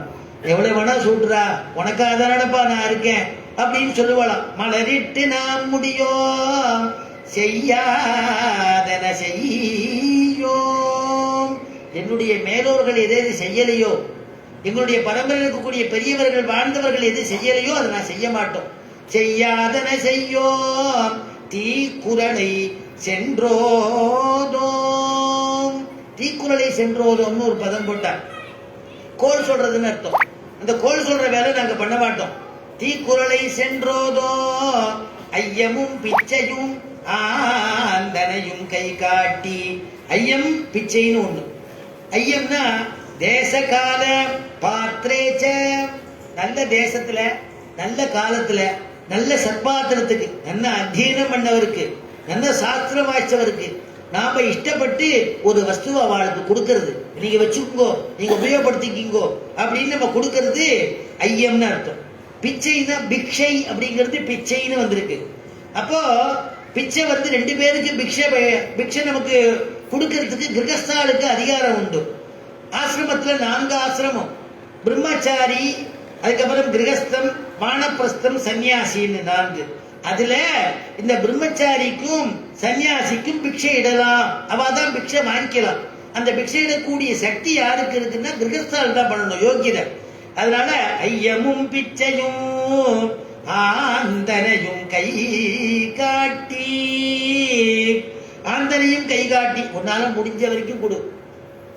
அதுக்கப்புறம் உன்னுடைய கையில வஸ்து இருக்கிறத தீர்ந்து போற வரைக்கும் கொடு. அதுல மீதி இருந்ததுன்னா யாரையாவது கூட்டாவது கொடு, அவ்வளவு திருப்தியா கொடு. அல்லது அந்த வாங்கிக்கிறானே வஸ்து, தானமோ தர்மோன்னு எது கொடுக்குற வாங்கிக்கிறாளே அவ போதுங்கிற எண்ணம் இருக்கிற வரைக்கும் கொடு. ஆனா நீ கொடுக்கச்சு எப்படி கொடுக்கணும் தெரியுமா? இன்னும் கொடுக்க முடியலையே, இன்னும் சில பேருக்கு கொடுக்க முடியலையே, இன்னும் சில பேருக்கு கொடுக்க முடியலையேன்னு வருத்தத்தோட கொடு. இன்னொரு விஷயம் என்ன தெரியுமா? நான் கொடுக்கறேன்னு கொடுக்காத, நான் கொடுக்கிறேங்கிற எண்ணத்தோட கொடுக்காத. பெருமாள் என்ன செய்விக்கிறான், ஸ்வஸ்மை சொப்ரீதையே சுயமேவ காரயதி, அவன் என்னுள்ள இருந்து இயக்குறான். அவன் கொடுத்த வஸ்து, அவன் கொடுத்த சொத்து, அவன் கொடுத்ததை அவனுக்கே நான் கொடுக்கிறேன் அப்படிங்கிற பாவத்தோட கொடு, நான்கிற எண்ணத்தோட கொடுக்காத. அந்தனையும் கை காட்டி உய்யுமாறெண்ணி உகந்தேரோ, கொடுத்ததுனால அவ உயிர்ந்து போகும்படியா, ஜீவனம்னு உஜ்ஜீவனத்தை தான் உய்யும்படியான்னு சொல்லிருக்கா. ஜீவனம்னு ஒண்ணு, உஜ்ஜீவனம்னு ஒண்ணு. ஜீவனம்ங்கிறது சரீர போஷணம், உஜ்ஜீவனம்ங்கிறது ஆத்ம போஷணம்.